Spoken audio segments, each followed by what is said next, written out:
మన ప్రభువును మన రక్షకుడైన యేసుక్రీస్తు పరిశుద్ధమైన నామములో ఈ ఆదివారపు ఆరాధనలోనికి పాలు పంపులు పొందిన నా దేవుని ప్రియులందరికీ కూడా నిండు హృదయపూర్వకమైన వందనాలు. దేవునికి స్తోత్రాలు. గడిచిన 8 నెలలు మనం ఆరాధిస్తున్న దేవుడు అద్భుత రీతిలో మనల్ని నడిపించారు.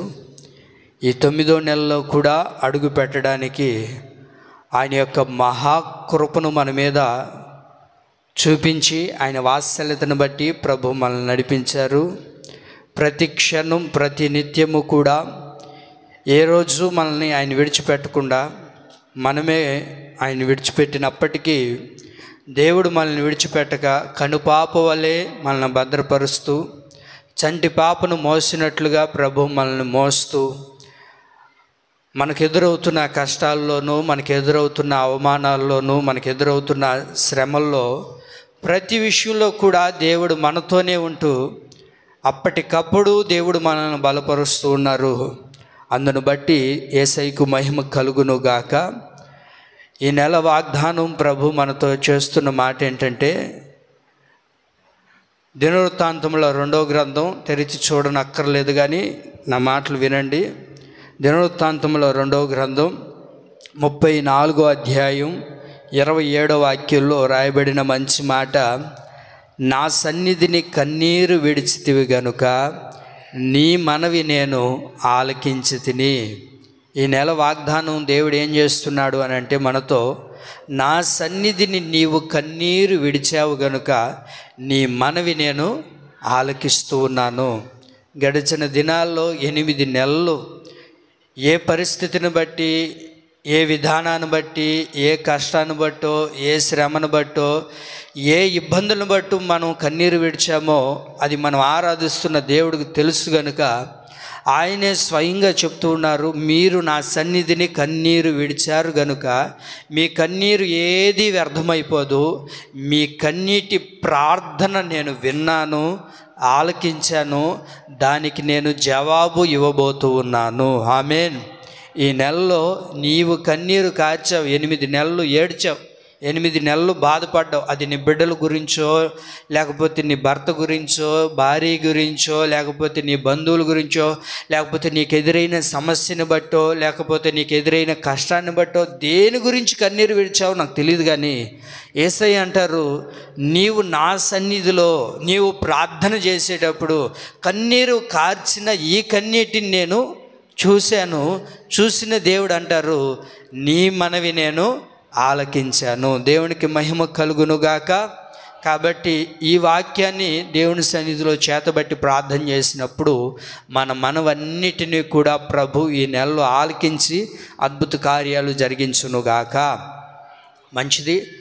గత కొద్ది దినాలుగా మనము ఫలముల గురించి వింటూ వస్తూ ఉన్నాం. ఇప్పటికీ 4 ఫలాల గురించి విన్నాం. ఈరోజు 5వ ఫలం గురించి మనం వినబోతూ ఉన్నాం. 5వ ఫలం గురించి ఈరోజు మనం వినబోతున్నాం. పరిశుద్ధ గ్రంథాలను తెరచి జ్ఞాని అయిన సొలొమోను సామెతలు 12వ అధ్యాయం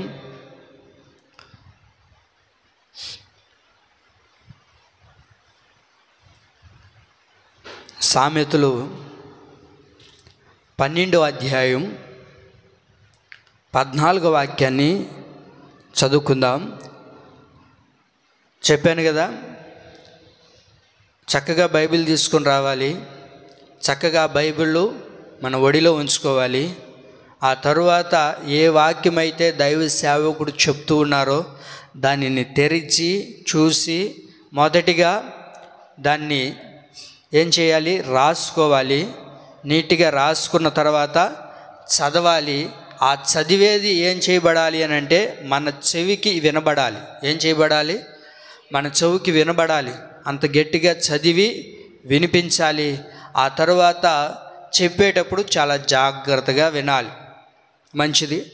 సామెతల గ్రంథం 12వ అధ్యాయం 14వ వాక్యం, ఒకడు తన నోటి ఫలము చేత తృప్తిగా మేలు పొందును, ఎవని క్రియల ఫలము వానికి వచ్చును. మరొకసారి, ఒకడు తన నోటి ఫలము చేత తృప్తిగా మేలు పొందును. ఏంటిదంట ఇక్కడ అని అంటే, ఐదోదిగా నోటి ఫలము. ఏ ఫలం ఇది? నీ నోటి ద్వారా వచ్చే ఆ ఫలాన్ని, ఆ మాట ద్వారా నువ్వు ప్రతిఫలం అనేది పొందుకోగలుగుతాం. వినాలి మీరు నా మాటలు. నోటి ఫలము చేత అతడు తృప్తిగా మేలు పొందును అంటాడు. నోటి ఫలము చేత అతడు తృప్తిగా మేలు పొందుతూ ఉంటాడంట. ఎలాంటి మేలు అని అంటే ఇలాంటి మేలు కాదు, కానీ తృప్తికరమైన మేలు. అంటే ఇంకా సరిపోయింది, ఇంకా చాలు, ఇంకా నా జీవితానికి ఈ మేలు చాలండి అని అంటుంటాను చూసారా. అలాంటి తృప్తికరమైన ఒక మేలు దేని ద్వారా కలుగుతుందంటే, వాక్యం అంటుంది నోటి ఫలము ద్వారా. ఏంటిది అది? చెప్పండి ఏంటిది అది? అది నోటి ఫలము ద్వారా. ఒకడు తన నోటి ఫలము చేతనే తృప్తిగా మేలు పొందుతాడు. తృప్తిగా మేలు పొందుతాడు. నీ నోటితో ఏదైతే నువ్వు మాట్లాడతావో దాని ద్వారా నువ్వు ఫలాన్ని అనేది పొందుకుంటావు. అందుకనే మన నోటిలో నుంచి ఏది వచ్చినా అది అద్భుతకరంగా మారుస్తుంది. ఆ ఫలాన్ని నీవు నేను అనుభవించేటట్లుగానే ప్రభు చేస్తాడు. కనుక మనం ఏం చేయాలి? నీ నోటితో ఏదైతే మాట్లాడతావో, ఏదైతే పలుకుతావో దానికి తగినట్లుగానే మనం అనుభవిస్తాం. అర్థమవుతుందా నా మాటలు? కాబట్టి ఈ నోటి ఫలము చేత నువ్వు ఏం చేయబడతావు? తృప్తిపరచబడతాము. ఏం చేయబడతామంట? అది మరొక వాక్యం కూడా చూద్దాం పక్కనే. 13వ అధ్యాయము 2వ వాక్యం కూడా, 13వ అధ్యాయం 2వ వాక్యంలో కూడా, నోటి ఫలము చేత మనుషుడు మేలు అనుభవించును. దేని చేత ఒక మనిషి తృప్తిపరచబడతాడు? తృప్తికరమైన మేలు ఒక వ్యక్తి పొందాలి అని అంటే, ఒక మనుషుడు మేలును అనుభవించాలి అని అంటే అది దేని ద్వారా కలుగుతుందయ్యా అని అంటే, చెప్పండి, నోటి ఫలము ద్వారా. చెప్పండి, దేని ద్వారా? నోటి ఫలము ద్వారా తృప్తికరమైన జీవితాన్ని, తృప్తికరమైన మేలును అనుభవించేటట్లుగా ప్రభు చేస్తాను అని వాక్యం సెలవిస్తుంది. మరి ఈ రోజున మన నోటితో ఒక మాటను పలికేటప్పుడు, ఏదైనా చెప్పేటప్పుడు, లేకపోతే మనం ఉచ్చరించేటప్పుడు అది నిశ్చయముగా మనం అనుభవించేటట్లుగా ప్రభు చేస్తాడు. అందుకనే నీ నోటి ఫలము ద్వారా నువ్వేం చేయబడతావు? చెప్పండి, ఏం చేయబడతాము? తృప్తి మేలును పొందుతాం. తృప్తికరమైన జీవితాన్ని, తృప్తిని అనుభవిస్తాం. మేలును అనుభవించేటట్లుగా అది మారుతుంది. ఎవరి ద్వారా అనంటే నోటి ఫలము ద్వారా. దేని ద్వారా అంట? అది నోటి ద్వారా. నువ్వు మాట్లాడేటప్పుడు ఏది మాట్లాడినా జాగ్రత్తగా మాట్లాడాలి. కాలు జారినా తీసుకోవచ్చు, కానీ నోటి నుంచి జారిన ఏ మాటను కూడా మరలా మనం తీసుకోలేం. కనుక ఏ మాట మనం మాట్లాడినా జాగ్రత్తగా మాట్లాడాలి. ఏ మాట మనం మాట్లాడేటప్పుడు ఏమొస్తుందో 1కి 2 సార్లు ఆలోచించి ఆ మాట మాట్లాడాలి. కొంతమంది తుస్కారంగా మాట్లాడేస్తుంటారు. మాట్లాడేసిన తర్వాత అయ్యో ఇలా మాట్లాడి ఉండకూడదే, ఇలా అని ఉండకూడదే అని అప్పుడు బాధపడుతూ ఉంటారు. ప్రియులారా, వాక్యం ఏమంటుందంటే, నీ నోటితో ఏదైతే నువ్వు మాట్లాడతావో దాని ద్వారా నీకేమవుతుంది అని అంటే తృప్తికరమైన మేలును అనుభవిస్తావు. మేలును అనుభవించాలన్నా, కీడును అనుభవించాలన్నా అది నీ నోటిలోనే ఉన్నదన్న విషయాన్ని నువ్వు ఆలోచించాలి. కాబట్టి మన బిడ్డలను ఏదైనా మాట్లాడేటప్పుడైనా సరే, మన బిడ్డలతో ఏదైనా మాట్లాడేటప్పుడైనా సరే, లేకపోతే మనం ఏదైనా మాట్లాడుకునేటప్పుడైనా సరే జాగ్రత్తగా మనం మాట్లాడాలి. ఎందుకనంటే నీ నోటి ఫలం చేతనే నువ్వేం చేయబడతావు? తృప్తిపరచబడతావు. తృప్తిపరచబడతావు అంటే నువ్వు మంచి మాట్లాడావు అనుకోండి, మంచిదే నువ్వు అనుభవించగలుగుతావు. చెడు మాట్లాడితే చెప్పండి, మీరు చెప్పాలి, చెడునే అనుభవిస్తావు. ఇప్పుడు దాని ద్వారా ఎవరు ఈ కష్టానికి రావడానికి గల కారణం ఏంటంటే నీ నోటితో నువ్వు మాట్లాడావు. అందుకనే మనం వాక్యము ప్రార్థన అంతా చేసిన తర్వాత 1 గంట సేపు, అరగంట, 10 నిమిషాలు ప్రార్థన చేస్తాం. ప్రార్థన అంతా అయిపోయిన తర్వాత లాస్ట్లో ఏం మాట్లాడతాం? చెప్పండి, ఆమేన్ అంటావు. ఎందుకని? అది జరుగునుగాక అని. చూసారా, నీ నోటితో నువ్వేదైతే పలుకుతావు అది దేవుడు జరిపిస్తాడా లేదా? ఖచ్చితంగా చేస్తాడు. ఆయన ఖచ్చితంగా చేయడానికి ఆయన సంసిద్ధంగా ఉన్నాడు. కనుకనే నీ నోటితో నువ్వు మాట్లాడేటప్పుడు చాలా జాగ్రత్తగా నువ్వు మాట్లాడాలి. ఆ నోటి ఫలాన్ని మనం అనుభవిస్తాం. వింటున్నారా? ఆ నోటి ఫలం అనేది మనము అనుభవిస్తాం కనుక నువ్వు ఏం మాట్లాడుతున్నావు? తృప్తికరమైన మేలును అనుభవించేటట్లుగా మాట్లాడుతున్నామా, లేకపోతే కీడు మన జీవితంలో కలగడానికి గల కారణం కూడా మన నోరే కీడు జరగడానికి కూడా కారణమై ఉంటుంది. కనుకనే 1-2 సార్లు మనం ఏం మాట్లాడుతున్నాం, మన నోటితో ఏది మాట్లాడతామో ఆ ఫలాన్ని తిరిగి మనమే అనుభవిస్తాం. కొంతమంది చూడండి, తల్లిదండ్రులు బిడ్డలు బైక్ మీద వెళ్తున్నారు అనుకోండి, చెప్పిన మాట వినకుండా ఏమంటారు తల్లిదండ్రులు? రే నువ్వు నా మాట వినకుండా పోతున్నావు, ఎక్కడో ఒకటి పడి కాళ్ళు ఎరగొట్టుకుంటారు అంటారు. ఖచ్చితంగా జరుగుతుందా?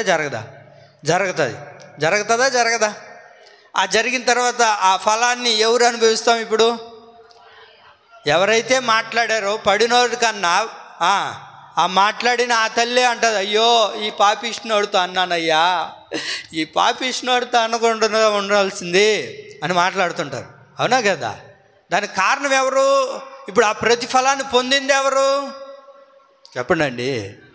అది మన నోటితో ఏం మాట్లాడినా జాగ్రత్తగా మాట్లాడాలి. మన బిడ్డలను దూషించామనుకోండి, శాపనార్థాలు పెట్టామనుకోండి, అది తిరిగి వాళ్ళ మీదకి వస్తుంది. దానికి ప్రతిఫలం ఎవరు అనుభవిస్తాము? మనమే అనుభవిస్తాం. కనుకనే నీ నోటితో ఏది నువ్వు మాట్లాడుతావో దాన్ని జాగ్రత్తగా నువ్వు చూసే వ్యక్తిగా ఉండాలి. ఏం మాట్లాడుతున్నావో ఆలోచించి మాట్లాడాలి. నీ నోటి ఫలము చేత నువ్వేం చేయబడతావు అని ఉంది వాక్యంలో, తృప్తిపరచబడతావు. మనం తృప్తిపరచబడాలి అంటే మనం ఏం చేయబడాలో తెలుసా? నోటితో నువ్వు ఏది మాట్లాడినా అది జాగ్రత్తగా మాట్లాడాలి. పరిశుద్ధ గ్రంథంలో మనం చూడగలుగుతాం కదా, సూర్యుడు ఆగిపో అంటే ఆగిందా లేదా? చెప్పండి. చంద్రుడా కదులంటే కదిలిందా లేదా? ఎవరి ద్వారా ఇదంతా జరిగింది? యెహోషువ ద్వారా. యెహోషువ ఏదైతే మాట్లాడుతున్నాడో అది జరుగుతుంది. తన నోటితో ఏదైతే పలుకుతున్నాడో అది జరుగుతుంది. అతని నోటి ఫలము చేత అతను తృప్తి పొందాడా లేదా? చెప్పాలి మీరు. తృప్తి పొందాడా లేదా? అసలు సూర్యచంద్రులు ఆగుతాయా? ఏమండి? మరి అవి ఆగడానికి గల కారణం చెప్పండి. అవి ఆగడానికి గల కారణం తన దైవ సేవకుడైన తన బిడ్డ ఏదైతే నోటితో పలికాడో అది జరిగింది. మరి నువ్వు నోటితో ఏదైతే పలుకుతావో ఖచ్చితంగా అది జరగడం ప్రారంభిస్తుందండి. ఏదైనా మనం చేయగలుగుతాం మన నోటి ద్వారా. నువ్వు ఏది పలుకుతావో ఖచ్చితంగా అది జరగడం ప్రారంభిస్తుంది. కొంతమంది అంటుంటారు, రే వినాలి అబ్బాయి, నన్ను ఇంతగా బాధ పెడుతున్నావు, నీకు రేపు రోజున నీ రక్తం తాగే భార్య వస్తుందిరా అంటారు కొంతమంది. ఏం తాగే భార్య అమ్మా? కొడుకు రక్తం తాగేసింది అనుకోండి, ఎవరు బాధపడాలి? తల్లిదండ్రులే బాధపడాలి. అప్పుడు గుర్తొస్తుంది, ఆ రోజు ఇలా మాట్లాడకుండా ఉండుంటే బాగున్నే అని. అందుకనే నీ నోటితో నువ్వేదైతే పలుకుతావో దాన్ని అనుభవిస్తాం మనం. కాబట్టే మన బిడ్డల్ని దయచేసి ఏది పడితే అది మాట్లాడకూడదు.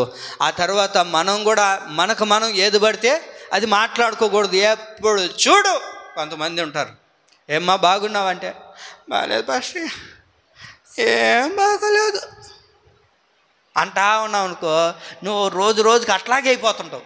అందుకనే బాగలేకపోయినా, ఏమ్మా బాగున్నావంటే, బ్రహ్మాండంగా ఉన్నావు పాస్టయ్య.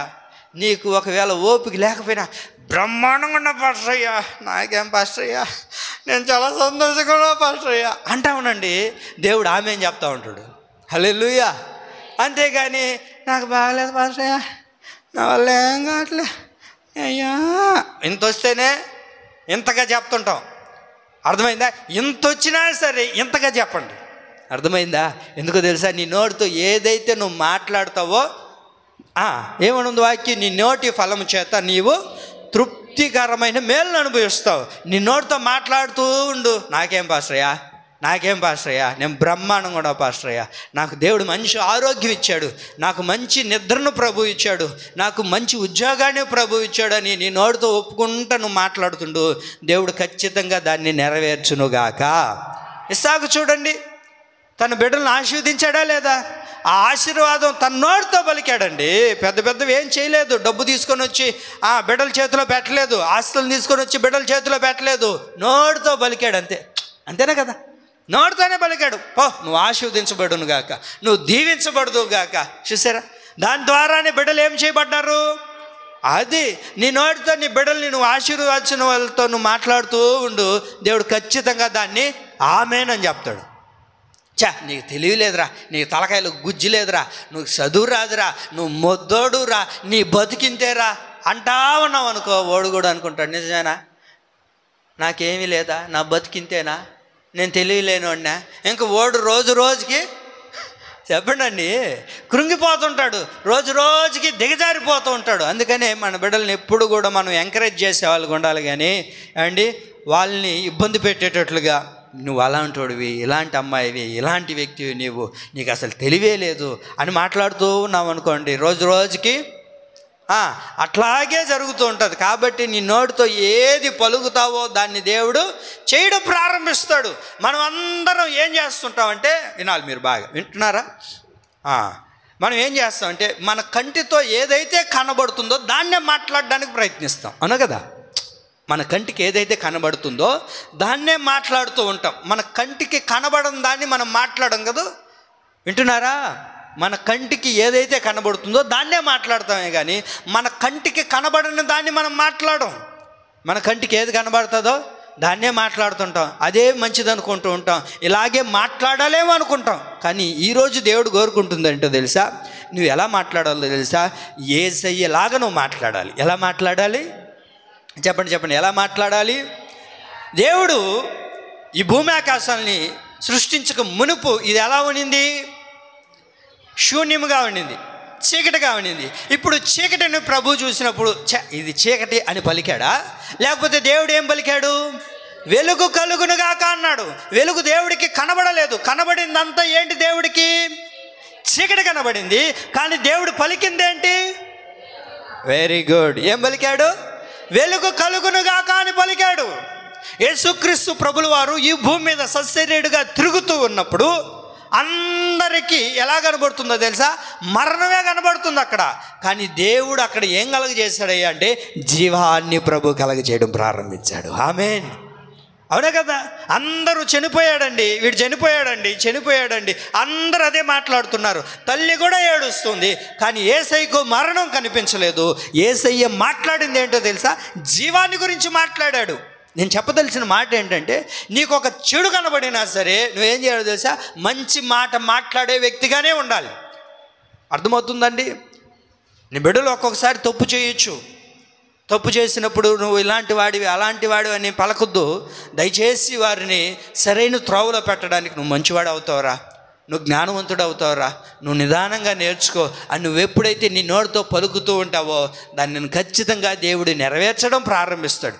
ఒక గుడ్డివాడు, వాడికి చీకటే సామ్రాజ్యంగా జీవిస్తూ ఉన్నాడు, వాడికి చీకటే తెలుసు, వాడికి వెలుగనే తెలియదు, అసలు మనుషులు ఎలా ఉంటారో తెలియదు, అసలు లోకం ఎలా ఉంటుందో తెలియదు, ఏం తెలీదు వాడికి, తెలుసా, వాడికి ఏం తెలీదు. కానీ అలాంటి వ్యక్తి దగ్గరికి దేవుడు వచ్చి మాట్లాడిన మాట ఏంటో తెలుసా, నీ కనులు తెరవబడునుగాక అన్నాడు. తెరవబడాయా లేదా?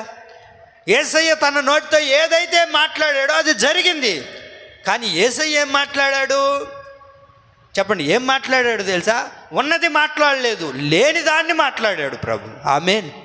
అందుకే చెప్పింది, మనం చూసేదాన్నే మాట్లాడుతుంటాం, కానీ ప్రభు ఏం చేస్తాడో తెలుసా, లేని దాన్ని మాట్లాడేటట్లుగా చేస్తాడు. ఆయన మాట్లాడితే లేనిది కూడా సృష్టించబడుతుంది. దేవునికి మహిమ కలుగునుగాక. చాలామంది ఇట్లా మాట్లాడుతుంటారు, మాకేమీ లేదు, మేము ఎట్లాగే ఉన్నాం, మేము ఎట్లాగే బ్రతుకుతున్నాం. అలాగే మాట్లాడుకోకూడదండి. మనం నీ నోటితో నువ్వు ఏదైతే మాట్లాడతావో దాన్ని దేవుడు ఏం చేస్తాడు, ఆమేన్ చెప్తాడు. ఆమేన్ చెప్పిన దేవుడు ఏం చేస్తాడు తెలుసా, తృప్తికరమైన మేలు నువ్వు అనుభవించేటట్లుగా ప్రభు చేస్తాడు. కొన్ని సందర్భాల్లో కుటుంబాలన్నా గొడవలు వస్తాయి, కుటుంబాలు అన్నాక ఇబ్బందులు కలుగుతాయి. పెళ్లి చేసిన తర్వాత 4 రోజులు గడిచిన తర్వాత ఏ ఇంట్లో అయినా సరే ఏదో ఒక చిన్న సమస్య అనేది ఎదురవుతూ ఉంటుంది. భార్యాభర్తలు అన్న తర్వాత ఏదో ఒక చిన్న గొడవలు మనస్పార్థాలు వస్తూ ఉంటాయి, మరలా పోతూ ఉంటాయి. అలాంటి వాటికే అలాంటి విషయాలు నీకు తెలిసినప్పుడు, ఏమ్మా మీ బిడ్డకు ఇండ్లు బాగుందా, పెళ్ళయింది కదా, సంవత్సరం అయిపోయింది, ఎట్లా ఉన్నారు, బాగున్నారంటే ఏం బాగున్నారయ్యా, ఎప్పుడు చూసినా ఏదో ఒకటే అని అనగాకండి. ఏం చెప్పాలి తెలుసా, బ్రహ్మాండంగా ఉండారయ్యా. ఎట్లా చెప్పాలి చెప్పండి అండి, బ్రహ్మాండంగా ఉండారు, అద్భుతంగా ఉండారు. ఒకవేళ నీ అల్లుడు చెడ్డవాడు కావచ్చు, నా అల్లుడికి ఏమయ్యా బంగారం అయ్యా అని చెప్పావనుకో, ఏదో ఒక రోజు నా మాట వాడి చెవిని పడింది అనుకో, నేను ఇలాంటి దుర్మార్గుడినైనా మా అత్త మామ నన్ను ఏమన్నారు, ఆ మాటకే మారిపోతారండి. దేవుడికి మహిమ కలుగును గాక. కాబట్టి నీ మాటలో చాలా శక్తి ఉంది. కాబట్టి నీ నోటి ఫలము చేత నువ్వు తృప్తి పొందాలి అని అంటే లేని దాని గురించే నువ్వు మాట్లాడావనుకోండి, దేవుడు వాటిని ఆమె అని చెప్పి అద్భుతకరంగా ప్రభు మార్చునుగాక. మనమైతే ఏం చేస్తాం, చూసిన వాటినే మాట్లాడుతూ ఉంటాం. కానీ దేవుడు ఏం చేశాడో తెలుసా, చీకటిని వెలుగుగా మాట్లాడాడు, చావుకి జీవాన్ని ఇచ్చాడు, గుడ్డివాడికి చూపునిచ్చాడే. లేనిదే ప్రభు పలికినప్పుడు, దాన్ని ప్రభు కలగజేసినప్పుడు నీవు ఏదైతే మాట్లాడతావో దాని విషయంలో ప్రభు అద్భుతమైన కార్యాలు ప్రభు కలగచేయునుగాక.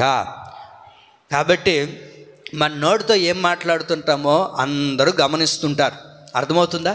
నీ నోటితో నువ్వేం మాట్లాడుతున్నావో ఎవరు చూడట్లేదులే, ఎవరికి తెలియదులే, ఇది 4 గోడల మధ్యలో కదా మాట్లాడింది అని అనుకోవచ్చు.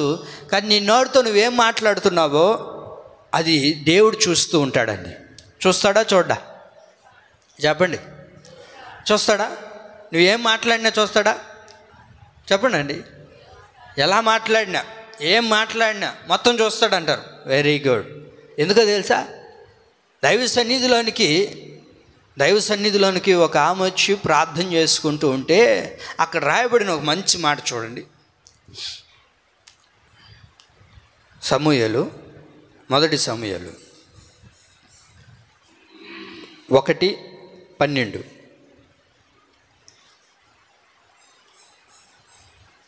ఆ 11లో చివరి లైన్ ఉంటుంది చూడండి. నేను చదువుతాను చూడండి. ఆమె యెహోవా సన్నిధిని ప్రార్థన చేయుచు ఉండగా ఏలి ఆమె నోరు కనిపెట్టుచుండెను. ఏం చేస్తున్నాడు ఏలి? చెప్పండి. ఆమె నోరు కనిపెట్టుచూ ఉండెను. దైవజనుడు ఏం చేస్తూ ఉన్నాడు అక్కడ? ఆమె ప్రార్థన చేస్తూ ఉంటే ఆమె నోరుని కనిపెడుచూ ఉన్నాడంట. ఏం చేస్తున్నాడంట? అది మనం అనుకుంటాం, మన నోరు ఎవరు కనిపెట్టట్లేదులే, ఎవరు చూడట్లేదులే, ఎట్లా మాట్లాడితే ఏముందిలే, ఎలా మాట్లాడితే ఏముంది. కొంతమంది చూడండి, మన పక్కన నిలబడుకొని ఉన్నా కూడా అని మాట్లాడుకుంటూ ఉంటారు. ఏం మాట్లాడుతున్నారో వినబడుతుందా? ఏం మాట్లాడుతున్నారో వినబడదు, ఏం చెప్తున్నారో వినబడదు. కానీ మొత్తానికి మాత్రం పెదాలు కదిలిస్తూ ఉంటారు. ఇక్కడ మనం గమనించగలిగితే హన్న ఏమి మాట్లాడుతుందో తన నోరుని కనిపెడుతూ ఉన్నాడు. ఈరోజు నీవు ఏం మాట్లాడుతున్నావో దాన్ని అంతటినీ కూడా దేవుడు గమనిస్తూ ఉంటాడండి. ఎందుకో తెలుసా? నువ్వేం మాట్లాడుతున్నావో ప్రభు వినాలా లేదా? వినిన తర్వాత నీ నోటిలో నుంచి ఏ మాట అయితే వస్తుందో దాన్ని దేవుడు ఏం చేస్తాడు? నెరవేర్చడం ప్రారంభిస్తాడు. నీ నోటి మాట చేత, నీ నోటి ఫలము చేత నువ్వేం చేయబడతావు? తృప్తిపరచబడతావు, మేలును అనుభవిస్తావని వాక్యం సెలవిస్తుంది. కనుక ఈ మాటలు తెలిసిన దేవుని బిడ్డలు ఏం చేస్తారో తెలుసా? దేవుని సన్నిధిలోనికి వెళ్ళి దేవుని సన్నిధిలో మొరపెట్టడం ప్రారంభిస్తారండి. ఈరోజు నువ్వేం మాట్లాడుతున్నావో ఒకసారి ఆలోచించు. దేవుని సన్నిధిలోనికి వచ్చి దేవుని మందిర ఆవరణలో ఉన్నప్పుడు మనం ఏం మాట్లాడుతున్నాము? దేవుడు ఎక్కడున్నారు?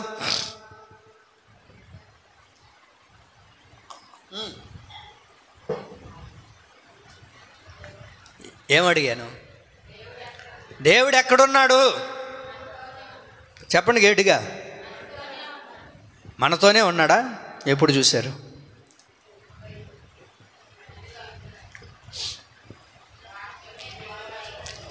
ఇద్దరు ముగ్గురు ఎక్కడైతే కూడి ఉంటారో వారి మధ్యలోనే నేను ఉంటాను అని ప్రభు సెలవిచ్చాడు. నువ్వు ఎప్పుడైతే పిలుస్తావో వెంటనే ప్రభు నీ దగ్గరకు వస్తాడు. ఆయన నీతోనే ఉంటాడు. నువ్వు మేడ మీదకి వెళ్తే మేడ మీదకి వస్తాడు, నువ్వు కిందకు వస్తే కిందకు వస్తాడు. నువ్వు బజార్లో తిరిగితే నీతోనే ఉంటాడు, నువ్వు ఎక్కడ సంచరించినా ఆయన నీతోనే ఉంటాడు. అర్థమవుతుందా? నువ్వు ఎక్కడున్నా ఆయన నీతో పాటే ఉంటాడు, నీతో పాటే తిరుగుతూ ఉంటాడు. ఉంటాడా లేదా? ఆయన ఖచ్చితంగా ఉంటాడండి, ఉంటాడు. ఎందుకో తెలుసా?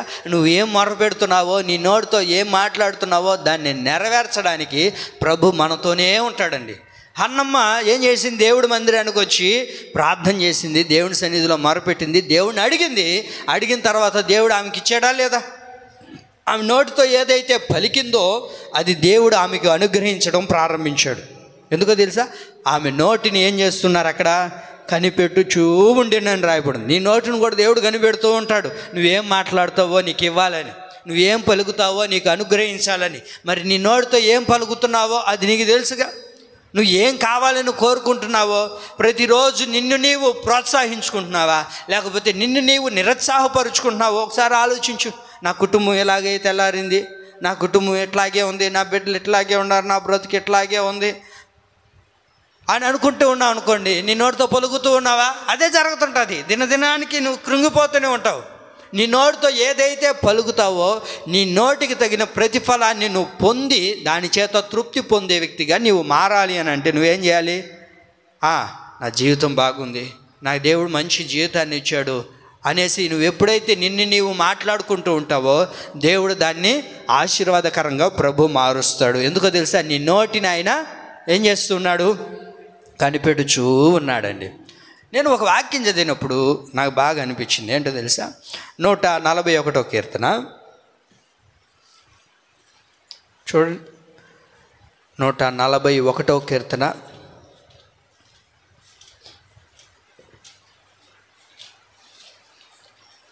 అందరు తీసారా? 141 కీర్తన 3వ వాక్యంలో ఇలా రాయబడింది, యెహోవా, అందరు చెప్పాలి ఈ మాట, యెహోవా, మా బిడ్డలారా చెప్పండి నాతో కలిసి, యెహోవా నా నోటికి కావలించుము. మళ్ళీ ఒకసారి చెప్పండి, యెహోవా నా నోటికి కావలించుము.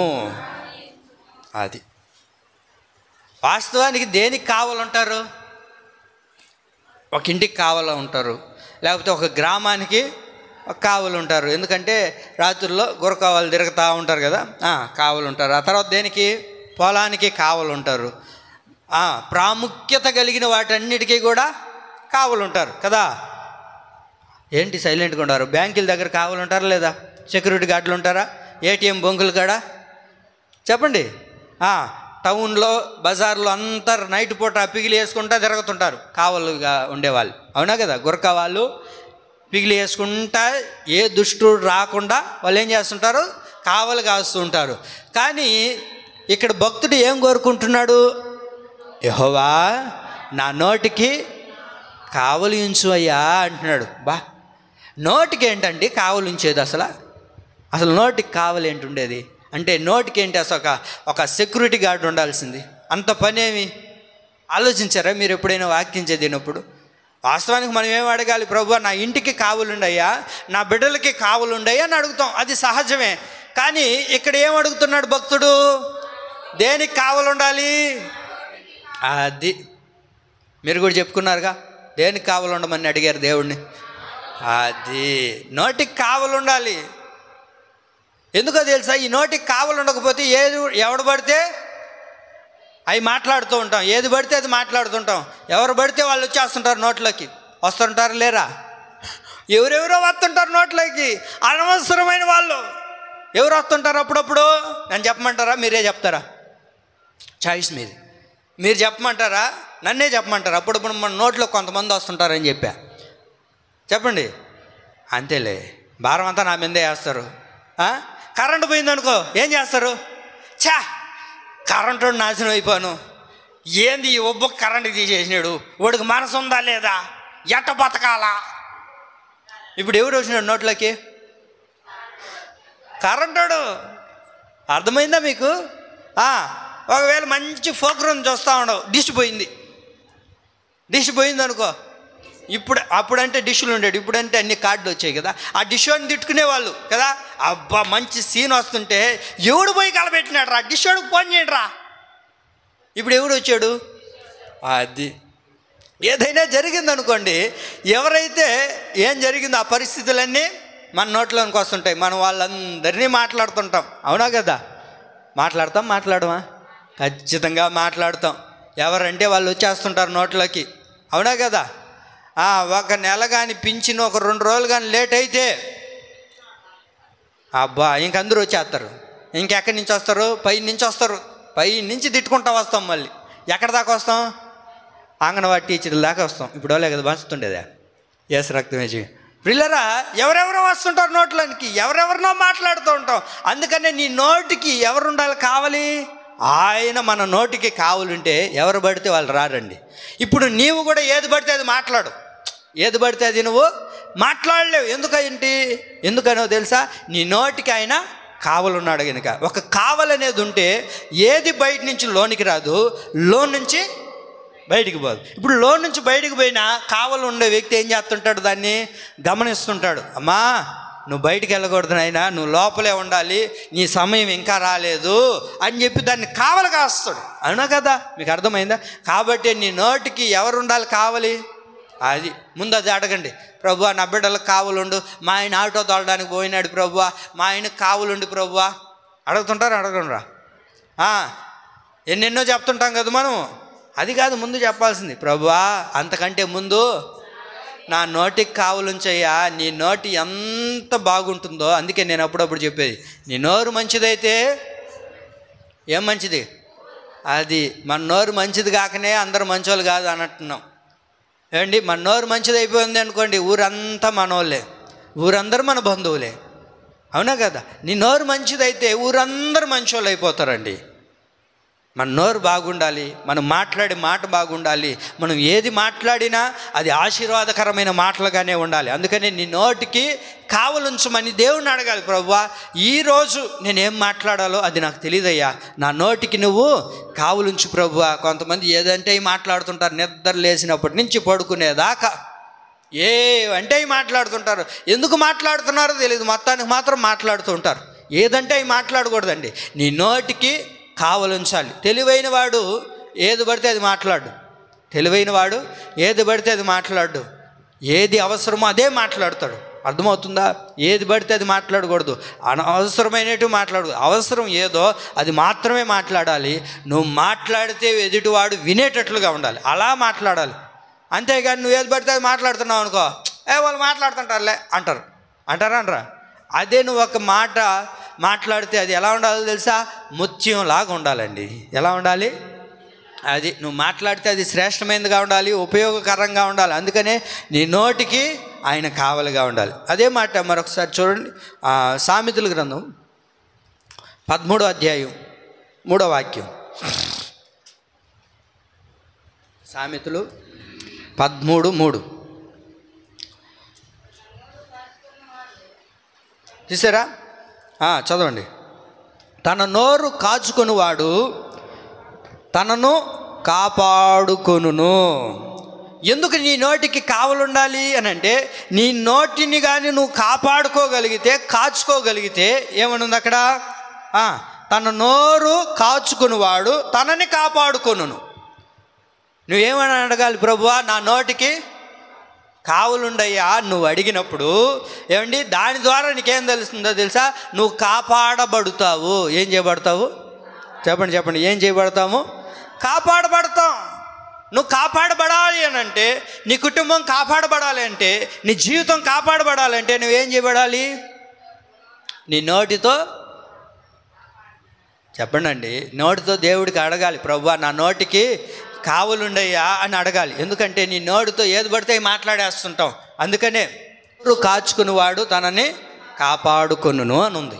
ఇప్పుడు నీ నోటు నువ్వు కాచుకున్నావు అనుకో, నిన్ను నీవు కాపాడుకోగలుగుతావు, నిన్ను నీవు కాచుకోగలుగుతావు, నిన్ను నీవు భద్రం చేసుకోగలుగుతావు. ఈ రోజున చాలామంది నోటిని కాపాడుకునే ప్రాణాలని పోగొట్టుకుంటున్నారు, జీవితాలని పాడు చేసుకుంటున్నారు. జీవితాలని పాడు చేసుకోవడానికి గల కారణం ఏంటంటే, నోటిని ఏం చేసుకోవట్లేదు? కాపాడుకోవట్లేదు, నోటిని కాచుకోవట్లేదు. ఈరోజు చాలామంది ప్రియులరా, మన నోటి ద్వారా ఏది నువ్వు మాట్లాడతావో అది జరిగేటట్లుగా ప్రభు చేస్తాడు. అర్థమవుతుందా? మన నోటి ద్వారా ఇతరులు బ్రతకాలి. ఏం చేయబడాలి? మన నోటి ద్వారా ఇతరులు బ్రతకాలి, చచ్చిపోకూడదు. చూడండి, మత్తయి సువార్త 4వ అధ్యాయం, మత్తయి సువార్త 4వ అధ్యాయం 4వ వాక్యం. మత్తయి సువార్త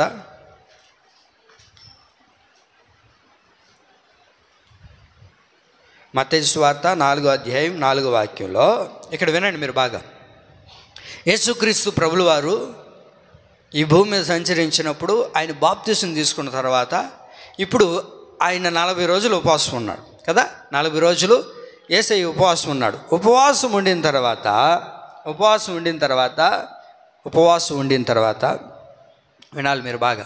ఉపవాసం ఉండిన తర్వాత ఇప్పుడు సాతానుగాడు దేవుడి దగ్గరకు వచ్చాడు. సాతానుగాడు దేవుని దగ్గరకు వచ్చి, నువ్వు నిజంగా దేవుని కుమారుడు అంటున్నావు కదా, నీ నోటితో పలుకు, నీకు ఆకలేస్తుంది కదా, నీ నోటితో పలికితే ఈ రాళ్ళన్నీ కూడా రొట్టెలు అవుతాయి కదా, ఈ రాళ్ళన్నీ రొట్టెలు అవుతాయి, అప్పుడు నువ్వు ఆ రొట్టెల్ని తినచ్చు అని సాతానుగాడు ఎవరికి సలహా ఇస్తూ ఉన్నారు?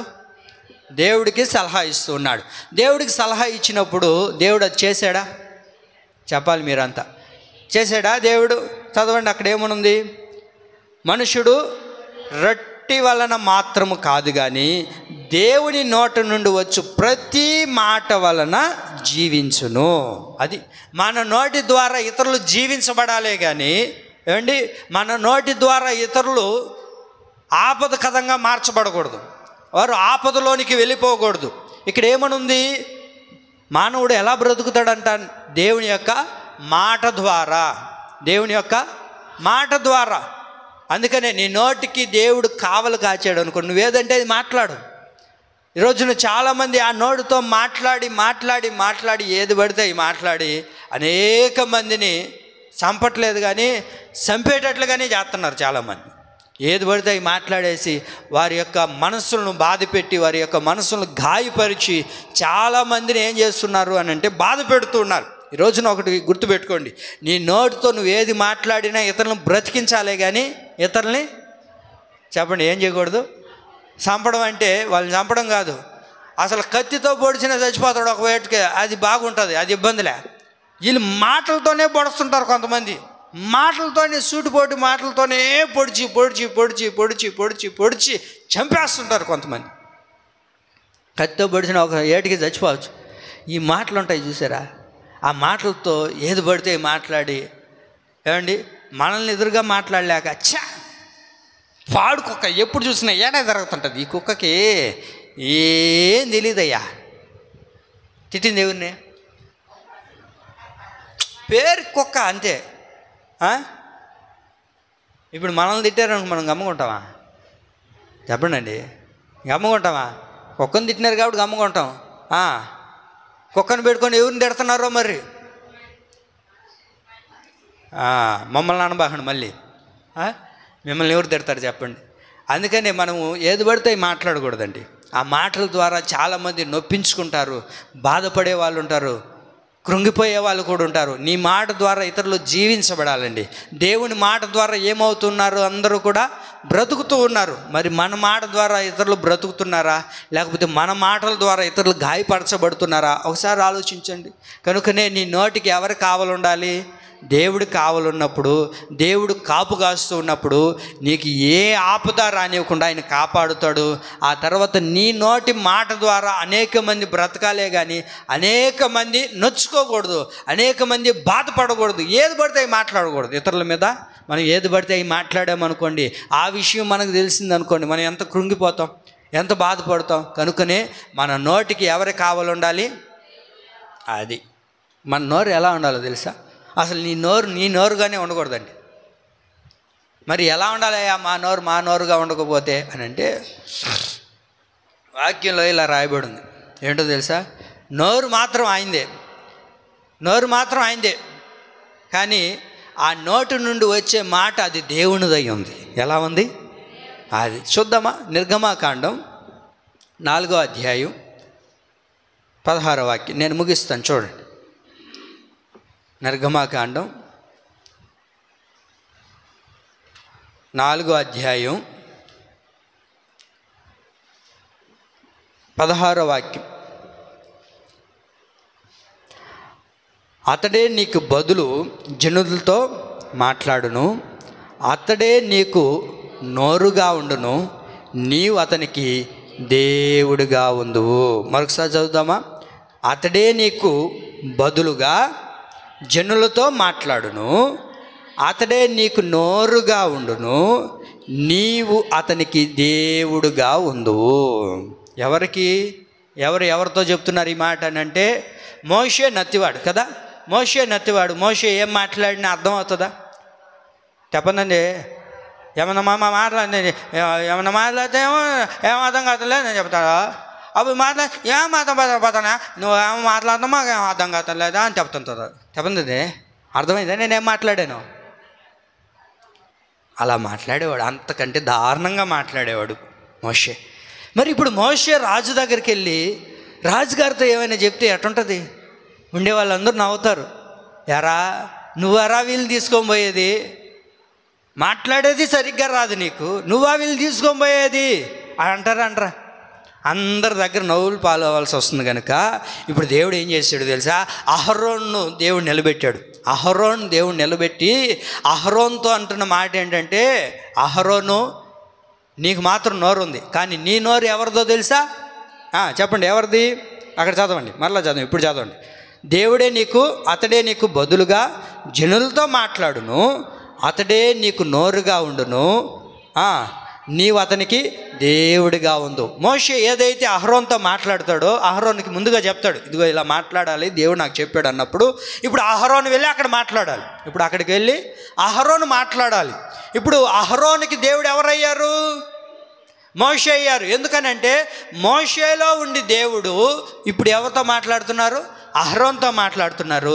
అహరోన్తో మాట్లాడినప్పుడు అహరోను వెళ్ళి రాజుతో మాట్లాడుతున్నాడు, అక్కడున్న జనులతో మాట్లాడుతున్నారు. నేను చెప్పదలిచిన మాట ఏంటంటే, నీవు ఏది మాట్లాడినా అది దేవుని మాట అయి ఉండాలి. నీవేది మాట్లాడినా దేవుని మాట అయి ఉండాలి. దేవుడు ఎలా మాట్లాడారో అలాగ మనం మాట్లాడే వాళ్ళుగా ఉండాలి. అందుకే మొదట్లోనే చెప్పాను మీకు, దేవుడు ఎలా మాట్లాడాడు? ఉన్నదాన్ని చూసి మాట్లాడా? అక్కడ లేని దాన్ని సృష్టించాడా ప్రభు? లేని దానిని ప్రభు మాట్లాడాడు. వెలుగు కలుగును కాకంటే వెలుగు కలిగింది, మరణం ఉన్నప్పుడు జీవం కలుగును కాకంటే జీవం కలిగింది, గుడివాడు చూపు కలుగును కాకంటే చూపు కలిగింది. ఇలాంటివి ఎన్నో కలిగాయి. లేని వాటినే ప్రభు పలికాడు. మనం కూడా ఎలా ఉండాలి తెలుసా? నువ్వు ఏది మాట్లాడినా అది అద్భుతకరంగానే మాట్లాడాలి, అది దేవుని మాటగా మాట్లాడాలి. ఆమేన్. ఇప్పుడు నీ నోరు ఎలా ఉండాలో తెలుసా? దేవుని నోరుగా ఉండాలి. ఎలా ఉండాలి? అది కొంతమంది చూడండి, కొంతమంది అధికారుల దగ్గరికి వెళ్తుంటారు. అప్పుడప్పుడు ఏదైనా ఒక సమస్య గ్రామంలో కలిగిందంటే ఆ గ్రామం అంతటికి తరపున ఒక అధికారి దగ్గరికి వెళ్ళి అక్కడి నుంచి ఒక మాట తీసుకొని వస్తారు. అప్పుడు ఆ అధికారి అంటాడు, నా మాటగా వెళ్ళి చెప్పు అన్నప్పుడు ఇంకా టక్కు చేస్తారు, 2 గుండీలు చెప్తారు. గ్రామంలో ఉండే వాళ్ళందరూ రావాలా, అందరు నిలబడతారు. ఈయన కొంచెం హైట్గా ఉండే దగ్గర నిలబడతాడు. నా మాటగా ఇది పెద్ద అధికారి చెప్పాడు, ఆయన మాటగా మీకు చెప్తున్నాను. ఎంత బిల్డప్లు వస్తాయి రావా? చెప్పండి అండి. ఎంత బిల్డప్లుగా మాట్లాడి నన్ను చెప్పమన్నారు, నన్ను మాట్లాడమన్నారని నిలబడతారు. ఇంకా రొమ్మిరుసుకొని నిలబడి చెప్తున్నాను ఏనండి అందరూ జాగ్రత్తగా, ఫలానా కార్యక్రమం చేయాలనుకుంటున్నాం అంటారా? ఎవరి మాట అది? ఈయన మాటగా ఉన్నప్పుడు ఎవడు వినేవాడు కాదు. ఈయన మాట ఉన్నప్పుడు ఈవిడు కూడా వచ్చేవాడు కాదు. ఎప్పుడైతే అధికారి మాటను తీసుకొని వచ్చి ఈయన మాట్లాడుతున్నాడో ఇప్పుడు ఊరు వాళ్ళందరూ కూడా అక్కడ నిలబడి ఆయన మాట వింటున్నారు. నీ మాట అందరు వినాలి అని అంటే ఎలా ఉండాలో తెలుసా? అది ఎలా ఉండాలి? అది దేవుని మాట అయి ఉండాలి. నీ నోటి నుండి దేవుని మాటగా మాట్లాడాలి. ఇప్పుడు మీరు ఒకటి గుర్తుపెట్టుకో, నీ నోటి నుంచి దేవుని మాట రావాలంటే నువ్వు 2 కార్యక్రమాలు చేయాలి. అర్థమవుతుందా? నీ నోటి నుండి వచ్చే ప్రతి మాట కూడా అది దేవుని మాటగా ఉండాలి అని అంటే 2 విషయాలు చేయాలి. ఒకటి చేద్దాం వద్దా? మన నోరు, మన మాట ఏ మాటగా ఉండాలి? దేవుని మాటగా ఉండాలంటే 2 విషయాలు మనం చేయాలి. అది ఏంటంటే యోబు గ్రంథం 31వ అధ్యాయం,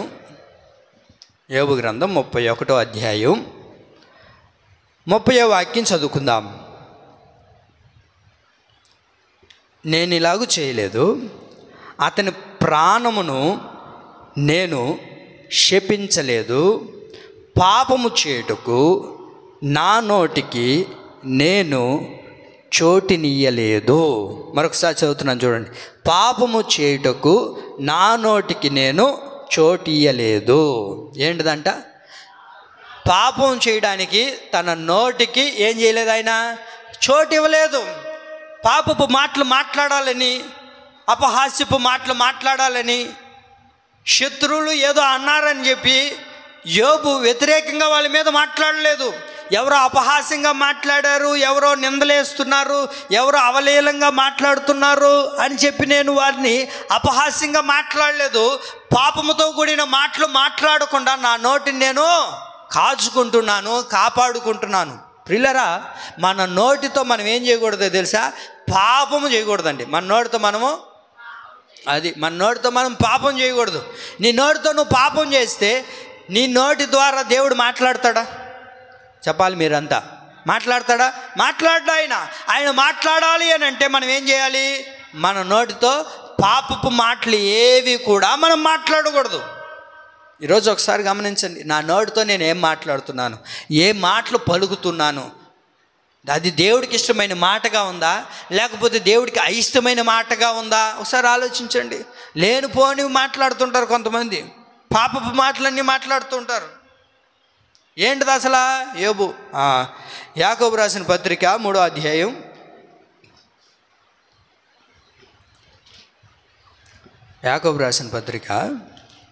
3వ అధ్యాయం తీసారా? 3వ అధ్యాయం 6వ వాక్యం. యాకోబు 3:6. నాలుక అగ్ని, నాలుక మన అవయముల్లో ఉంచబడిన ఏంటి? తీసారా లేదా? మీరు చదవండి, బాగుంటుంది ఆ మాట. మీరు చదవాలని తీసింది. చదవండి అందరూ. అందరు చదవండి అన్నాను, ఒక్క వాయిసే వినబడుతుంది.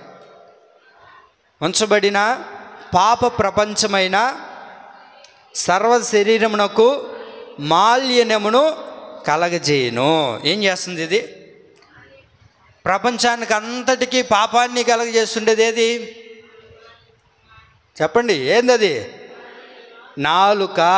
నాలుక ఏం చేస్తుంది? అవయవంలో ఉంచబడిన ప్రపంచమంతటికి, అంటే ఈ ప్రపంచానికి కాదు, పాపపు ప్రపంచానికి ఏం కలగజేస్తుంది?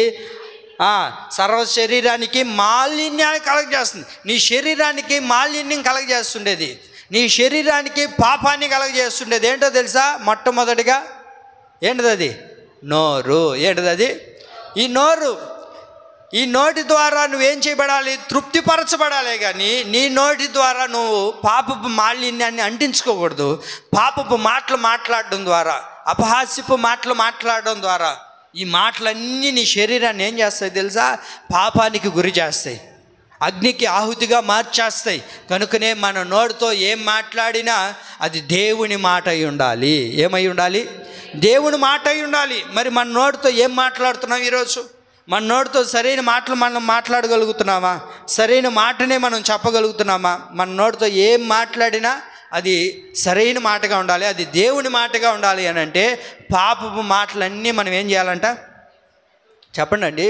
విడిచిపెట్టేవారిగా ఉండాలి, దాన్ని దూరం చేసేవారిగా ఉండాలి. ఆ పాపపు మాటలన్నీ ఎత్తుకొని మన నోట్లో పెట్టుకొని తిరగతా ఉండకూడదు. ఉండొచ్చా? పేతురు రాసిన మొదటి పత్రిక 2వ అధ్యాయం 22-23 వాక్యాలు చూడండి. 22-23. ఆయన పాపం చేయలేదు, ఆయన నోటను ఏ కపటమును కనబడలేదు, ఆయన దూషింపబడి బదులు దూషింపలేదు, ఆయన శ్రమ పట్టబడి బెదిరింపక న్యాయముగా తీర్పు తీర్చు దేవునికి తనను తాను అప్పగించుకొనెను. నీ నోటితో పాపం చేయకూడదు. మన నోటితో మనం ఏం చేయకూడదు? చెప్పండి, ఏం చేయకూడదు? పాపం చేయకూడదు. ఇప్పుడు ఇక్కడ ఎవరిని గమనిస్తున్నాం? యేసయ్యని గమనిస్తున్నాము. ఆయన పాపం చేయలేదు, ఆయన నోటిను ఏ కపటము లేదు, ఆయన నోట ఏ కపటం లేదు, ఏ పాపం లేదు. ఆయన నోటు ఉందా? ఆయన నోటి ద్వారా ఏ పాపపు మాట అయినా మాట్లాడారా ప్రభు? వినాలి మీరు బాగా. ఇప్పుడు ఏం చెప్తున్నారు అక్కడ? ఆ తర్వాత ఆయన దూషింపబడి బదులు దూషించలేదు. ఆయన దూషించబడ్డాడు, ఇప్పుడు ఏం చేయలేదు ఆయన తిరిగి. చెప్పండి అండి. ఇప్పుడు ఎవరైనా మనల్ని తిట్టారనుకోండి ఏం తిడుతుంటారు? ఇంకా నేను చెప్పలేదు, పచ్చివి ఎండివి అన్నీ తిడుతుంటారు. పచ్చివి ఎండివి అన్నీ తిడతారా? తిట్టిన తర్వాత మనం గమ్ముకుంటామా? ఎందుకు గమ్ముకుంటాం? చెప్పండి. నీ నోటితో పాపం చేయకూడదు కదా. నీ నోరు ఎలా ఉండాలి? అది దేవుని మాట అయి ఉండాలి కదా. దేవుని మాట అయి ఉండాలంటే ఇప్పుడు దేవుని దూషించారా లేదా? అక్కడ దూషించారా లేదా? దేవుని దూషించినప్పటికీ ఇప్పుడు దేవుడు బదులుగా వారిని దూషించారా? చెప్పండి. ఎంతమంది ఎన్ని రకాలుగా మాట్లాడారు, ఎంతమంది దూషణగా మాట్లాడారు, కానీ ప్రభు ఏమాత్రం ఒక్క మాట కూడా వారితో మాట్లాడలేదండి. బదులు ఆయన దూషించలేదు. ఎవరో నిన్ను దూషణగా మాట్లాడారని చెప్పి, ఎవరో వ్యతిరేకంగా మాట్లాడారని చెప్పి, పిల్లరా పాపపు నోడుతూ ఉండేవాడు పాపమే కదా మాట్లాడతాడు. వాడేదో పాపపు మాటలు మాట్లాడారని చెప్పి నువ్వు తిరిగి మాట్లాడితే ఇంకా అక్కడ ఏం అర్థం ఉంది? నువ్వు దేవుని బిడ్డవై ఉన్నావు, దేవుని మాట నీలో ఉండాలి అని అంటే నువ్వు బదులు వారిని దూషించకూడదండి. నువ్వు బదులు ఏం మాట్లాడకూడదు, ఎన్నైనా మాట్లాడుకొని. ఇప్పుడు మాట్లాడకపోతే ఇప్పుడు నేనేమైనట్టు? నేను తప్పు చేసినట్టు కదా. ఇప్పుడు నేను అక్కడ మాట్లాడకపోతే నేను తలదించుకోవాల్సి వస్తుంది కదా. అక్కడ నా తప్పు ఏమి లేదు. నేను ఎంత నిజాయితీ పడినో తెలిసి ఇప్పుడు నేను మాట్లాడుకొని దాన్ని నిరూపించుకోవాలి. కానీ యేసయ్య అలా చేయలేదండి. యేసయ్య ఏం చేశాడు? వాళ్ళు ఎన్ని దూషించినా సరే బదులు వాళ్ళతో మాట్లాడకుండా దేవుని తీర్పు కొరకు ఆయన ఎదురు చూశాడు. నువ్వు దేవుని తీర్పు కొరకు ఎదురు చూడవు, ముందు నీ తీర్పుని తీర్చేసుకుంటావు ముందు. ఒకవేళ వాళ్ళు ఏదైనా మాట్లాడారని నీ చెవు దాకా వచ్చింది అనుకోండి, వెళ్ళమా? ఏం ఎత్తుకొని పోతాం? కత్తులు, కటార్లు, ఇంకెన్ని ఎత్తుకొని పోతామో. ఒక్కొక్కరైతే మేము కత్తులు, కటార్లు ఎత్తుకొని పోం పాస్టర్ అయ్యా, ఇంకేం ఎత్తుకొని పోతావు? ఎవరో దుమ్ము ఎత్తుకొని పోతాం అంటున్నారు. నోరు ఆల్రెడీ ఉంటుంది. ఏం ఎత్తుకొని పోతారు వీళ్ళు? దుమ్ము ఎత్తుకొని పోతారు. దుమ్ము ఎత్తుకొని పోయి ఇంటి మీద అంతా చల్లుతుంటారు. నువ్వు బదులు దూషించకూడదు. ఏది జరిగినా ఏం చేయాలో తెలుసండి? అక్కడేముంది? న్యాయముగా తీర్పు తీర్చు దేవునికి తనను తాను అప్పగించుకున్నాడు. నీవు అప్పగించేసుకో దేవుడికి. ప్రభువా, నన్ను నీకు అప్పగించుకుంటున్నానయ్యా. వాళ్ళు ఏదో మాట్లాడుతున్నారు. ప్రియులారా, ఒక విషయం గుర్తుపెట్టుకోండి, ఎన్నెన్నో మాట్లాడుతుంటారు లోకం అన్నాక. కాబట్టి వాళ్ళు ఇలా మాట్లాడారు కదా అనుకుంటే నిన్నోరే చెడిపోతుంది. వాళ్ళతో నువ్వు తిరిగి మాట్లాడావనుకో మన్నోడు చెడిపోతుందండి. అందుకని అప్పుడప్పుడు మనం వింటుంటాం కదా, ఏనుగు పోతూ ఉంటే ఏం మరుగుతుంటాయి? అవి మొరుగుతూ ఉంటాయి. మొరుక్కొని ఇప్పుడు అవి మొరిగాయి కదా అని చెప్పి ఇప్పుడు ఏనుగు గొర్రె వాళ్ళతో కలిసి మొరిగింది అనుకోండి, దానికి ఏమన్నా అర్థం ఉందా? అందుకే మనం ఎవరు ఏనుగు లాంటి వాళ్ళమి. కాబట్టి మొరిగేవాళ్ళు మొరుక్కుంటూ ఉంటారు, అరిసేవాళ్ళు అరుచుకుంటూ ఉంటారు. నువ్వెంత నిజాయితీ పరురాలువో, నువ్వెంత నిజాయితీ పరుడువో అది దేవుని తీర్పు కొరకు మనం ఎదురు చూడాలి, కానీ బదులు మాట్లాడకూడదు. ఇప్పుడు దేవుడు బదులు మాట్లాడా? మాట్లాడలేదండి. అందుకనే ఆయన ఏది మాట్లాడినా అది అద్భుతంగా మార్చబడింది. కాబట్టి ఎవరు ఏదో మాట్లాడారని వాళ్ళు ఒక మాట మాట్లాడితే తిరిగి మనము 2 మాటలు మాట్లాడడం, వాళ్ళు 2 మాట్లాడితే మనం 4 మాట్లాడుతూ ఉంటే ఇప్పుడు నీ నోటి ద్వారా దేవుడి మాట ఎలా వస్తుంది? కనుకనే మన మాట ఎలా ఉండాలో తెలుసా? దేవుని మాట అయి ఉండాలంటే మన నోటి నుంచి ఏ పాప మాటలు కూడా రాకూడదు. ఇప్పుడు ఒకవేళ గొడవకి వెళ్ళావు అనుకో, గమ్ముకుంటామా? చెప్పండి, అన్ని గమ్ముకుంటామా? ఊరకనే ఉంటామా? ఇంకెన్ని మాట్లాడాల్సి వస్తుందో, ఎన్నెన్ని మాట్లాడాలో. పాత వ్యవహారాలన్నీ కూడా లాగాల్సి వస్తుంది. ఎందుకు వచ్చిన గొడవ? తలంచుకొని పోతే పోయే, అరుచుకునే వాళ్ళు అరుచుకొని. కాబట్టి మనం నోట దేవుని మాట ఉండాలి అని అంటే, మనం మాట్లాడే మాట ప్రతి మాట అది దేవుని మాట అయి ఉండాలి అని అంటే ఏం చేయబడాలి? నీ నోటికి దేవుడు కావలిగా ఉండాలి. పాపపు మాట ఏది కూడా మనము మాట్లాడకూడదు. అందుకని పేతురు రాసిన మొదటి పత్రిక 3వ అధ్యాయం 9వ వాక్యంలో ఇలా ఉంటుంది చూడండి. ఆశీర్వాదమునకు, చూడండి ఆ మాట బాగుంటుంది. ఆశీర్వాదమునకు వారసులగుటకు మీరు పిలువబడుతురు గనుక కీడుకు ప్రతి కీడునైనను దోషణకు ప్రతి దోషునైనను చేయక దీవించుడి. మీరు ఎందుకు పిలువబడ్డారు? ఆశీర్వాదానికి వారసులగడానికి పిలువబడ్డారు. ఎందుకు పిలువబడ్డాం మనం అందరం చెప్పండి? ఎందుకు? ఆశీర్వాదానికి వారసులుగా ఉండడానికి పిలువబడ్డాం. ఆశీర్వాదానికి వారసులుగా పిలువబడినప్పుడు ఇప్పుడు పాపపు మాటలు మాట్లాడచ్చా? ప్రతికూలమైన మాటలు మాట్లాడచ్చా? కీడుకు ప్రతి కీడు అయిన దూషణ మాటలు మాట్లాడకూడదు. ఎందుకో తెలుసా? నువ్వు ఆశీర్వాదానికి వారసుడుగా ఉండడానికే దేవుడు పిలుచుకున్నాడు. నువ్వు ఆశీర్వాదమైన మాటలు పలకడానికే దేవుడు నిన్ను పిలుచుకునింది, అంతేనే కదా? వేరే మాటలు మాట్లాడడానికి దేవుడు నిన్ను పిలుచుకోలేదండి. అహరోన్ను దేవుడు ఎందుకు పిలుచుకున్నాడో తెలుసా అండి? ఆయన మాటలు మాట్లాడడానికి, ఆశీర్వదించమన్నప్పుడు ఆశీర్వదించడానికి. మరి అందుకు దేవుడు పిలిచినప్పుడు మనం ఏం మాట్లాడుతున్నాం ఈరోజు? ఒకటే గుర్తుపెట్టుకో, దేవుడు నేను పిలుచుకునింది దేవుడు నిన్ను ఏర్పాటు చేసుకునింది ఆశీర్వాద వచనాలతో మాట్లాడడానికే దేవుడు నిన్ను పిలుచుకున్నాడే కానీ ఇతరులను శపించడానికి, ఇతరులని పాడు చేసి ఇబ్బందికరమైన మాటలు చెప్పడానికి దేవుడు నిన్ను పిలవలేదు. ఒకవేళ అలా మాట్లాడామా చివరికి ఏమవుతుందో తెలుసా? మన కత్తి మీద మనమే పడి చేస్తాం. ఏ గుంటలో మనం దవ్వుకున్నామో అదే గుంటలో పోయి పడతాం. బ్రదర్, దేవుడు నిన్ను పిలిచింది ఎందుకో తెలుసా? ఇతరులను శపించడానికి పిలవలేదు అని అంటే, కాదయ్యా నన్ను రెచ్చగొట్టినారయ్యా. ఏం చేసినారంట? రెచ్చగొట్టినారయ్యా. నేను ఆ రెచ్చగొట్టేదానికి నేను కొంచెం బిగబెట్టుకున్నాను. ఎంతో బిగబెట్టుకున్నాడు పాపం. బిగబెట్టుకున్నాడు. అంతకంతకి ఎక్కువ రెచ్చగొడతా ఉన్నారు వీళ్ళు. ఏం చేస్తున్నారు? రోజు వచ్చి రెచ్చగొడతా ఉంటే 4వ రోజుకి ఈయన పుచ్చిపోయాడు. మొత్తానికి వాళ్ళు గుంటలో పడ్డాడు. పిల్లరా, చివరికి ఏమైందో తెలుసా? ఎవరినైతే ఆశ్రయించాడో వారి దగ్గరే చంపబడ్డాడు. అసలు పిలుచుకునేది ఎందుకు? ఆయన్ని ఆశీర్వాదానికి వారసుడిగా పిలువబడ్డాడు. అతను ఆశీర్వదిస్తే అందరూ ఆశీర్వదించబడిపోతారు. మరి అలాంటి వ్యక్తి ఇప్పుడు ఏమైపోయాడు తెలుసా?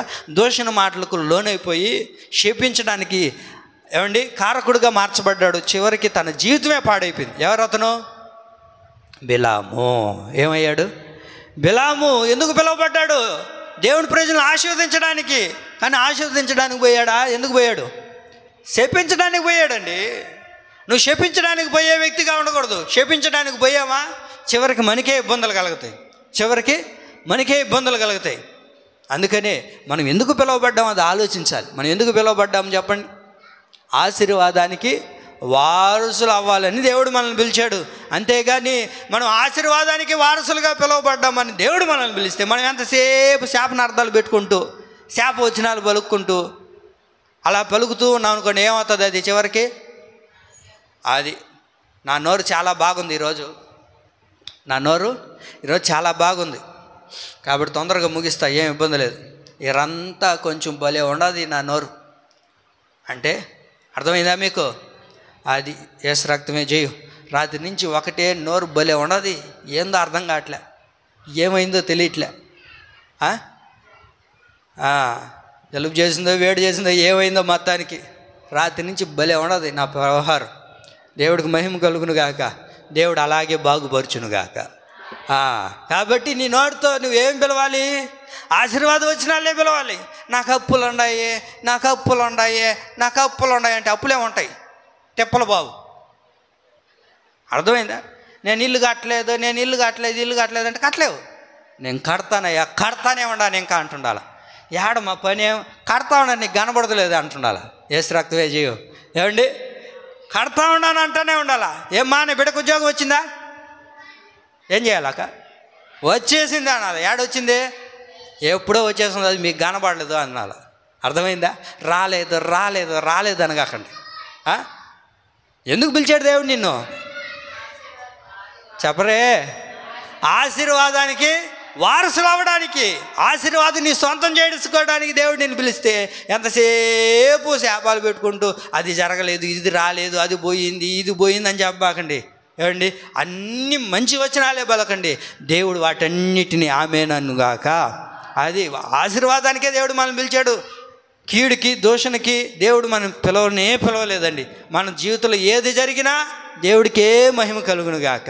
ఏదైనా జరగని, ప్రభువా ఇది తీసుకున్నావా, తీసుకో ప్రభువా, ఇది ఇచ్చినావా, ఈ ప్రభువా, ఏది చేసినా అంతా నీ చిత్తమేనాయన. అంతే, ఆయనకి అప్పుకిచ్చేసుకోవడమే.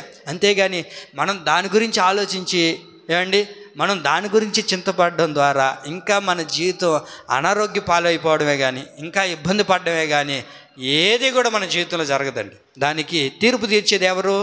దేవుడు. ఆయన తీర్పు తీరుస్తాడు. ఒకరోజు ఉంది, ఖచ్చితంగా ఆ రోజు తీర్పు తీరుస్తాడు. మన జీవితాన్ని కూడా అద్భుతకరంగా దేవుడు మారుస్తాడు. ఒకడు పోయిందంటే దేవుడికి మహిమ చెప్పాలా? ఏం చేయాలా చెప్పండి అండి. ఒకడు పోయిందనుకో అక్క, ఏం చేయాలక్క? రత్నక్క చెప్పాలి. ఒకడు పోయిందనుకో ఏం చేయాలక్క? ప్రభువా నీకు స్తోత్రం నాయన, నువ్వు ఉన్నావు నాయన. ఒకడు పోయిందంటే చెప్పండి ఏం చేయాలా? నువ్వు ఉన్నావు ప్రభువా, నీకు స్తోత్రం నాయన అనండి. దేవుడు ఏం చేస్తాడు తెలుసా? దాన్ని రెండింతలుగా మార్చేస్తాడు. ఆమేన్. ఇటు పోయిందంటే ఇటు వస్తుంది అంతే. ఇటు పోయిన దాని గురించి అయ్యో ఇటు పోయిందే అని చూడబాక దేవుడు ఖచ్చితంగా ఇటు నుంచి కూడా వచ్చే మార్గాన్ని దేవుడు తెరస్తాడండి. అర్థమైందా? యోబుకి అన్నీ పోయాయి, ఏం లేదు. ఉందా? ఏం లేదు, అన్నీ పోయాయి. కానీ పోయాయని చెప్పి నిరుత్సాహపడ్డా? పోయాయని చెప్పి కృంగిపోయాడా? లేదండి. చివరికి ఏమైంది? పోయిందేమో ఒకటే, వచ్చిందేమో అది. పోయేది పోతా ఉంటుంది, వచ్చేదేమో రెండింతలుగా వస్తాయండి. ఏమి ఇబ్బంది లేదు. అర్థమైందా? ఏమి ఇబ్బంది లేదు. ఎంత పోతాయో అంతగా దేవుడు తీసుకురావడం ప్రారంభిస్తాడు. ఇంకా దేవుడు ఒకసారి ఇచ్చేసాడా, ఒకసారి పోయింది మరలా ఇచ్చాడు అనుకోండి. దేవుడు యోబుకి ఇచ్చాడు, ఆ తర్వాత ఎప్పుడైనా పోయిందా యోబుకి? ఇంక బాధ, అది స్థిరపడిపోతుంది. దేవునికి మహిమ కలుగును గాక. కాబట్టి నీవు ఆశీర్వదించడానికే దేవుడు నిన్ను పిలిచాడు. ఎవరితో మాట్లాడినా ఏం చేసినా దేవుడు నిన్ను ఆశీర్వదించును గాక, దేవుని కుటుంబాన్ని దీవించును గాక, దేవుడు నీ బిడ్డల కుటుంబాన్ని దీవించును గాక అని చెప్పుకుంటూ ఉండాలండి. అదే దేవుడు స్థిరపరుస్తాడు. ఒకటేం చెప్పాను, మన నోరు దేవుని నోరుగా ఉండాలి. మాట్లాడాలంటే ఒకటి, పాపం చేయకూడదు. రెండో చెప్తాను చూడు ఎలా ఉండాలి మన నోరు అంటే. 145వ కీర్తన 21వ వాక్యం ముగిచేస్తా చూడండి. 145 21.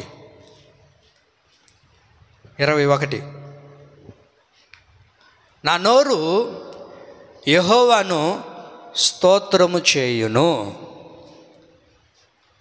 తీసారా లేదా? నా నోరు యెహోవాను స్తోత్రం చేయును.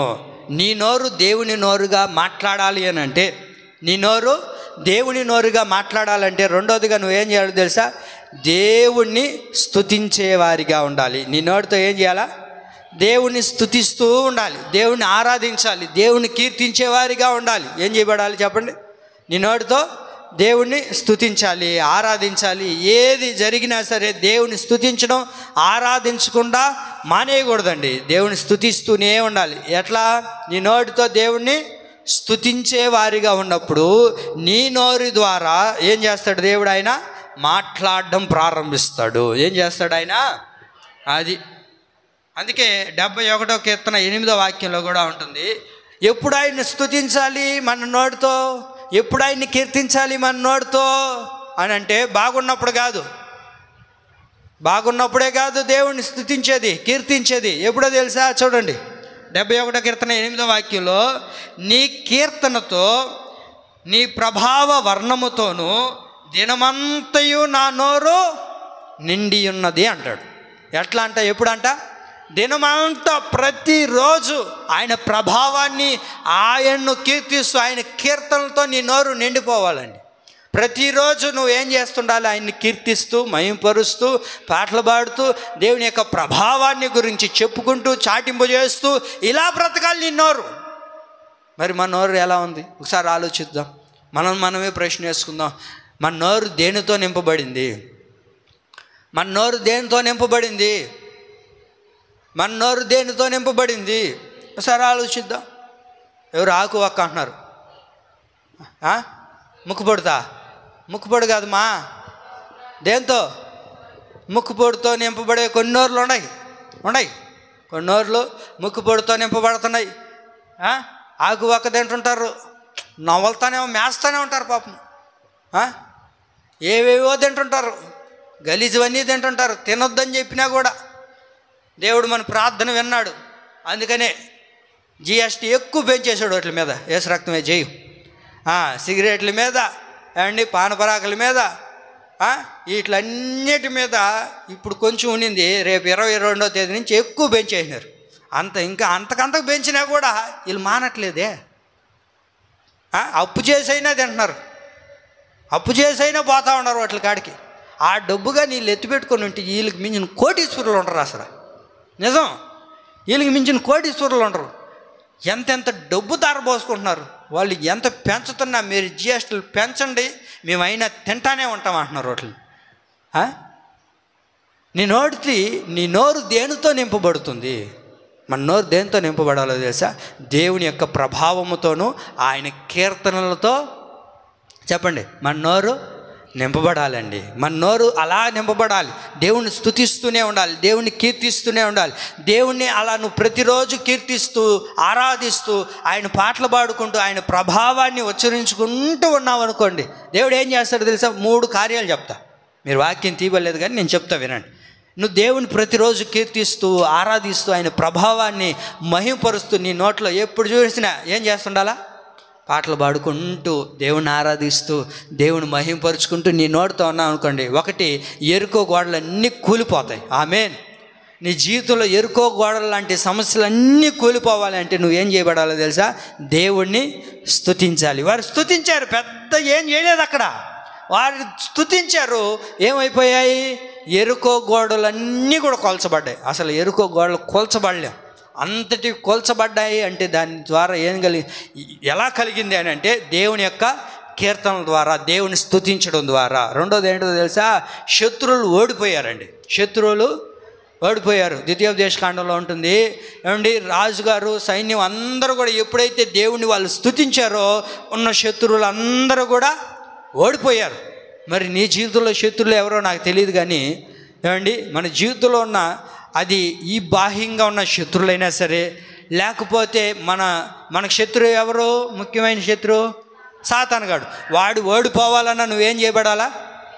చెప్పండి, దేవుణ్ణి స్తుతిస్తూ ఉండాలి, కీర్తిస్తూ ఉండాలి. అలా ఎప్పుడైతే నువ్వు స్తుతిస్తూ ఉంటావో శత్రువుని యొక్క చేతిలో నుండి నిన్ను దేవుడు విడిపించి వాడిని ఓడిపోయేటట్లుగా ప్రభు చేస్తాడు. ఇంకొకటి ఏంటో తెలుసా? నువ్వు స్తుతిస్తూ ఉన్నావు అనుకోండి, ఎలాంటి బంధకాలనైనా ప్రభు తెంపేస్తాడు. ఆమేన్. అది ఎంత పెద్ద బంధకమైనా కానివ్వండి. ఏం చేయబడ్డారు? పౌలు శీలను బంధించి చెరసాలలో వేసిన పాటలతో చెరసాలు అయ్యాయా లేదా? పోయాయా లేదా? దేని ద్వారా? వాళ్ళు ఏమన్నా సుతులు గడ్డపారలు ఎత్తుకొని పోయి చెరసాలన్నింటినీ పగలగొట్టారా? చెప్పండి అండి. ఏం చేశారు వాళ్ళు? ఆ చెరసాలలో బంధించబడి ఉన్నప్పుడు పాటలతో దేవుణ్ణి స్తుతిస్తూ ఉన్నారు, పాటలతో దేవుణ్ణి ఆరాధిస్తూ ఉన్నారు. ప్రియులారా, ఎప్పుడైతే వాళ్ళు అలా చేశారో ఆ చెరసాలన్నీ ఏమైపోయాయండి? సంఖ్యలన్నీ బద్దలైపోయాయి, నిలబడలేదు. అసలు చూద్దామన్నా కనబడ్డాయా? మరి మన జీవితంలో ఎందుకు బంధకాలు ఉన్నాయి? మన జీవితంలో ఎందుకని పాప బంధకమైన ఏ బంధకాలైనా, ఏ బంధకాల్లో చిక్కుబడిపోయి ఉన్నామో ఆ బంధకాలన్నీ విడిపించబడాలి అంటే మనం ఏం చేయాలి? దేవుణ్ణి స్తుతించాలి, ఆరాధించాలి, కీర్తించాలి. అలా ఎప్పుడైతే నువ్వు స్తుతిస్తూ కీర్తిస్తూ ఉంటావో దేవుడు ఖచ్చితంగా నీ బంధకాలన్నీ విడిపించునుగాక. ఏం చేయబడాలి? దేవుణ్ణి స్తుతించాలి. అప్పుడు నీ నోరు దేవుని నోరుగా మాట్లాడడం ప్రారంభిస్తుంది. చెప్పాను 2 విషయాలు కదా. మన నోరు దేవుని నోరుగా మాట్లాడాలి అంటే, 1 పాపం మన నోటితో చేయకూడదు, 2వదిగా దేవుణ్ణి స్తుతించేవారిగా ఉండాలి. ఇలా ఎప్పుడైతే మనం ఉంటామో మన నోటి ఫలము చేత తృప్తి పొందేటట్లుగా పరిశుద్ధాత్మ దేవుడే కార్యాన్ని చేయునుగాక. ఆమేన్. ఈ కొద్ది మాటలు మన వినికిడిలో పరిశుద్ధాత్మ దేవుడు నీరు కట్టి ఫలింప చేయునుగాక. ఆమేన్.